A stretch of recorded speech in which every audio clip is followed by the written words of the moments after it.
नमस्ते। चलिए आज एक तरह से जासूस बनते हैं और दूर से ही दुनिया के राज खोलते हैं। हम एक ऐसी जबरदस्त टेक्नोलॉजी की बात करने वाले हैं जो सच में हमारे दुनिया को देखने का तरीका ही बदल देती है। तो एक सवाल से शुरुआत करते हैं जो सुनने में शायद थोड़ा अजीब लगे। सोचिए, सैकड़ों मील ऊपर आसमान में एक सैटेलाइट को कैसे पता चलता है कि जमीन पर जंगल है या फिर किसी फसल का खेत?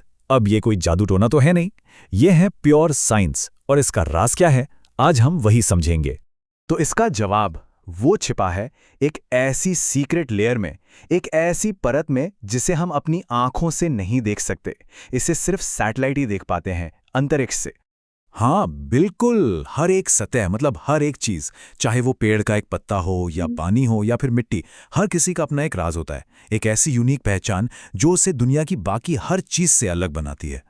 और जानते हैं इसी यूनिक पहचान को साइंटिस्ट क्या कहते हैं? इसे कहते हैं ऑप्टिकल फिंगरप्रिंट।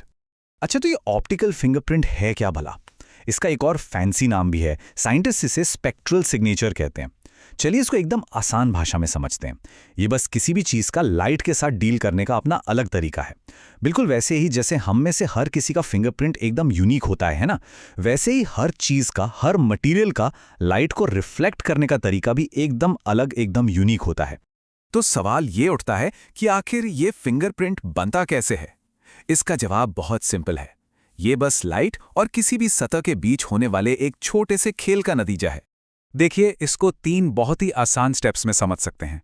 स्टेप 1, सूरज से लाइट आती है और किसी भी चीज की सतह से टकराती है, ठीक है। स्टेप 2, अब वो चीज अपने नेचर के हिसाब से कुछ लाइट को तो वापस भेज देती है, जिसे हम रिफ्लेक्शन कहते हैं, और बाकी की लाइट को सोख लेती है, यानी एब्जॉर्ब कर लेती है। और स्टेप 3, बस यही जो लाइट वापस गई ना, उसका जो खास पैटर्न बनता है वही उस चीज का यूनिक सिग्नेचर बन जाता है ना कमाल की बात? कितना सिंपल और कितना जबरदस्त। तो चलिए अब जरा देखते हैं कि अलग अलग चीजों के ये सिग्नेचर दिखते कैसे हैं और वो एक दूसरे से कितने अलग होते हैं। यहां सबसे मजेदार बात पता है क्या है? किन्हीं भी 2 अलग अलग चीजों का सिग्नेचर कभी भी एक जैसा नहीं हो सकता। हर मटेरियल का लाइट के साथ बिहेव करने का अपना ही स्टाइल है, अपना अलग अंदाज है। अब जरा इस पर नजर डालिए। देखिए, जो हरे भरे हेल्दी पौधे होते हैं वो इंफ्रारेड लाइट को बहुत ज़्यादा रिफ्लेक्ट करते हैं। वहीं दूसरी तरफ पानी को देखिए, वो ज़्यादातर लाइट को सोख ही लेता है। मिट्टी का मामला थोड़ा बीच का है, और बर्फ तो लगभग सारी विजिबल लाइट को वापस ही फेंक देती है। और यही जो फर्क है ना, यही तो पहचान की असली चाबी है। और जब हम इन्हीं अंतरों को, इन्हीं सिग्नल्स को एक ग्राफ पर उतारते हैं ना, तो फिर पहचान में कोई गलती की गुंजाइश ही नहीं बचती। तो साइंटिस्ट क्या करते हैं, वो इन फिंगरप्रिंट्स को एक ग्राफ पे देखते हैं। इस ग्राफ पर जो आपको एक लाइन दिखती है, जिसे कर्व कहते हैं, वो हर एक चीज़ का अपना सिग्नेचर दिखाती है। और मज़े की बात यह है कि हर चीज़ के लिए ये कर्व एकदम अलग शेप का होता है, जिससे उन्हें पहचानना बच्चों का खेल हो जाता है। ठीक है, तो थ्योरी तो समझ आ गई। अब आते हैं मुद्दे की बात पर। देखते हैं कि ये टेक्नोलॉजी असल दुनिया में काम कैसे करती है। और हाँ, हमारे उस पहले सवाल का जवाब भी तो जानना है। तो होता यह है कि सैटेलाइट ऊपर से जमीन से रिफ्लेक्ट होकर आ रही लाइट का सारा डेटा इकट्ठा करता है।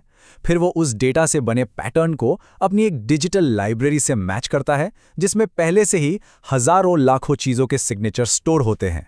अब जैसे ही सैटेलाइट को जंगल वाला पैटर्न मैच करता हुआ मिलता है, बिंगो, उसे पता चल जाता है कि नीचे जंगल है। और यहीं इस टेक्नोलॉजी की असली पावर समझ में आती है। ये सिर्फ जंगल और खेत पहचानने तक ही सीमित नहीं है। अरे नहीं, इसी तकनीक से जमीन के नीचे छिपे खनिजों को ढूंढा जाता है। ये पता लगाया जाता है कि फसलें हेल्दी हैं या नहीं। पॉल्यूशन पर नजर रखी जाती है। और तो और दूसरे ग्रहों मतलब मार्स और जुपिटर जैसे प्लैनेट्स की स्टडी भी इसी से होती है। तो हर चीज का अपना एक ऑप्टिकल फिंगरप्रिंट है, एक अनोखा लाइट सिग्नेचर। ये बात एक बहुत बड़ा सवाल भी खड़ा करती है ना, कि अगर हर चीज का अपना एक फिंगरप्रिंट है, तो इस पूरे यूनिवर्स में न जाने और कितने राज छुपे हैं जो बस इस इंतजार में हैं कि कोई उन्हें पढ़े।